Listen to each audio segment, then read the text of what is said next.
Hi everyone, welcome back my channel smiley world. ఇప్పుడైతే ఈ recipe చూసిన తర్వాత ఈ రెసిపీ ఎవరెవరికి తెలుసు, ఎవరికి ఇష్టమో ఖచ్చితంగా అయితే కామెంట్ చేయండి. ఈ కర్రీ అయితే ఎండు చేపలు తినే వాళ్ళకైతే ఆల్ టైమ్ ఫేవరెట్ అనమాట.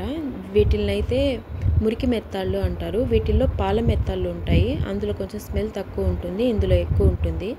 లేకపోతే దీన్ని అయితే మనం క్లీనింగ్ ప్రాసెస్ అనేది చాలా పర్ఫెక్ట్గా చేసుకోవాలి. ఇప్పుడు దీని కడుపు బాగా కనిపిస్తుంది కదా, అదంతా చాలా డస్ట్ పార్టికల్ బ్యాడ్ ఉంటుంది. అవంతా మనం నీట్గా క్లీన్ చేసుకోవాలి. నేనైతే కత్తితో నీట్గా కట్ చేసేస్తాను. ఆ కత్తితోనే కడుపులో కొంచెం ఇట్లా లాగేస్తే మొత్తం క్లీన్ అయిపోతుంది. ఇలాగా నీట్గా చేసుకొని మనం బియ్యం కడిగిన వాటర్లో కాసేపు నానబెట్టి క్లీన్ చేసుకుంటే ఇది కూడా చాలా బాగుంటుంది. ఇవైతే మనకి పచ్చివి దొరుకుతాయి కదా, పక్కిలు జల్లలు అంటారు కదా, అందులో ఇవి పక్కిలు అనమాట. వీటిని అయితే డ్రై చేసేసారు. చూడండి ఎంత డస్ట్ అయితే వచ్చిందో. ఇవి నేను మట్టి కుండలో కడగడం వల్ల పైన పొలుసులు అన్నీ వెళ్ళిపోతాయి. ఇది నేను బియ్యం కడిగిన నీళ్ళల్లో నీట్గా వాష్ చేసుకొని అయితే పెట్టుకున్నాను. ఇప్పుడైతే ఒక 1/2 kg టమాటాలని బాగా ముందుగానే నేను స్మాష్ చేసేస్తాను చేత్తో, ఎందుకంటే అది త్వరగా కుక్ అవ్వదు కాబట్టి. ఇది మొత్తం నేను కూర మొత్తం ఒకేసారి కలిపేసాను. ఇప్పుడైతే నేను స్టవ్ ఆన్లో లేదండి, జస్ట్ కలిపేస్తున్నాను కూరని. ఆనియన్స్ ఒక 4 మాత్రమే వంకాయలు వేసాను.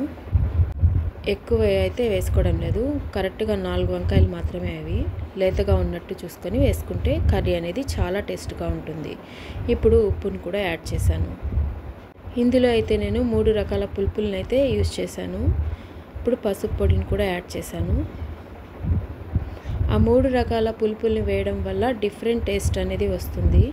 అయితే మన కర్రీ మాత్రం చాలా టేస్ట్గా ఉంటుంది. దాన్ని చూడండి, నేను అందులో వేసి బాగా కుండలో వేసి కడగడం వల్ల పొలుసులతో సహా నీట్గా అయిపోయాయి.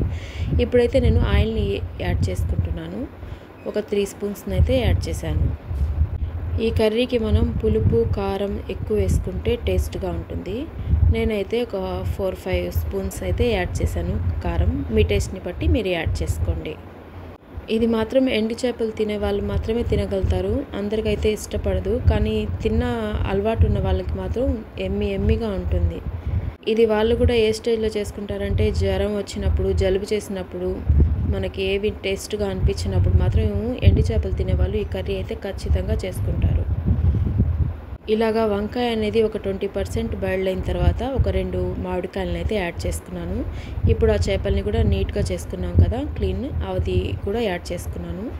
ఇవన్నీ ఒక 10 to 15 minutes అయితే ఇలాగ లో ఫ్లేమ్లోనే పెడితే మనం అవన్నీ ఫ్లేవర్స్ అనేవి మనకి వంకాయకి అన్ని కర్రీ అనేది బాగుంటుంది. ఇప్పుడు తగినంత వాటర్ని అయితే యాడ్ చేసుకుంటున్నాను. అంటే మనకి వంకాయ ఇవన్నీ కలిసి బాయిల్డ్ అవ్వాలి కాబట్టి 1 గ్లాస్ వాటర్ని అయితే యాడ్ చేసుకున్నాను. ఇదైతే మెంతుల జీలకర్ర పౌడర్ ఒక 1/2 స్పూన్ని యాడ్ చేసుకున్నాను. ఇప్పుడు కొంచెం చింతపండుని అయితే యాడ్ చేసుకుంటున్నాను. ముందుగానే మనం చింతపండు అనేది యాడ్ చేస్తే వంకాయ అనేది సరిగ్గా బాయిల్డ్ అవ్వదు. ఇప్పుడు మెయిన్ ఇంగ్రీడియంట్ అండి, దీన్ని అయితే చింత చిగురు అంటారు. దీన్ని మనం ఇందులో ఉన్న కాడల్ని ముదురాకుల్ని తీసేసి చేతిలో వేసి బాగా నలిపి పక్కన పెట్టుకోవాలి. ఈ చింత చిగురిని వేయడం వల్ల ఈ కర్రీకి అయితే చాలా టేస్ట్ అనేది వస్తుంది, డిఫరెంట్ టేస్ట్గా ఉంటుంది. ఇది మరీ ముదురుగా ఉన్న ఆకులు కాడలు అన్నీ నేను తీసేసి మాత్రమే చేశాను. ఇది కొంచెం లేతగానే ఉన్నాయి, అందుకని నేనైతే రిమూవ్ చేయలేదు. ఇది మనం మొత్తం మన వంకాయ అనేది బాయిల్డ్ అయిపోయిన తర్వాత మాత్రమే యాడ్ చేసుకోవాలి. ఈ చింత చిగురు వేసిన తర్వాత జస్ట్ ఒక 10 minutes పెట్టి మనం స్టవ్ ఆఫ్ చేసేస్తాం, అందుకని నేను లాస్ట్లో అయితే యాడ్ చేస్తాను.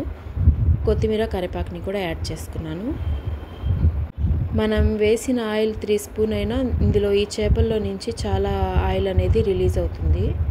కర్రీ అనేది మనం ఫ్లేమ్ ఆఫ్ చేసిన తర్వాత 10 to 15 minutes తర్వాత అయితే మనం మూత తీసి చూస్తే చాలా ఆయిల్ అనేది మనకి వచ్చి ఉంటుంది. ఇప్పుడైతే నేను చింత చిగురిని ఇలాగా రౌండ్గా వేసుకుంటున్నాను మొత్తం కర్రీ పైన. ఇదైతే వేయగానే మనం కలపకూడదు, ఒక 5 minutes అలాగే వదిలేసి తర్వాత మనం కుండను పట్టుకొని తిప్పాలి. గరిట అయితే ఎక్కువ పెట్టకూడదు, మన వంకాయ అనేది చిదిరిపోతుంది. అంతే అండి, ఎంతో టేస్టీగా ఉండే మన మురికి మెత్తాళ్ళ కర్రీ అయితే రెడీ అయిపోయింది. ఇది కుండ కాబట్టి నేను ఈ స్టేజ్లో అయితే ఫ్లేమ్ని అయితే ఆఫ్ చేసేసాను. మీరైతే బౌల్లో చేసుకునేటట్టయితే ఇంకొక 5 మినిట్స్ పెట్టుకోండి. నాకైతే 10 మినిట్స్ తర్వాత మూత తీస్తే ఇలాగా ఆయిల్ అంతా పైన వచ్చి నిలబడి కూర అనేది దగ్గరగా అయిపోయింది. ఈ కర్రీ అయితే ఎండు చేపలు చేసుకునే వాళ్ళు ఒక్కసారి ట్రై చేయండి, మీకైతే చాలా నచ్చుతుంది.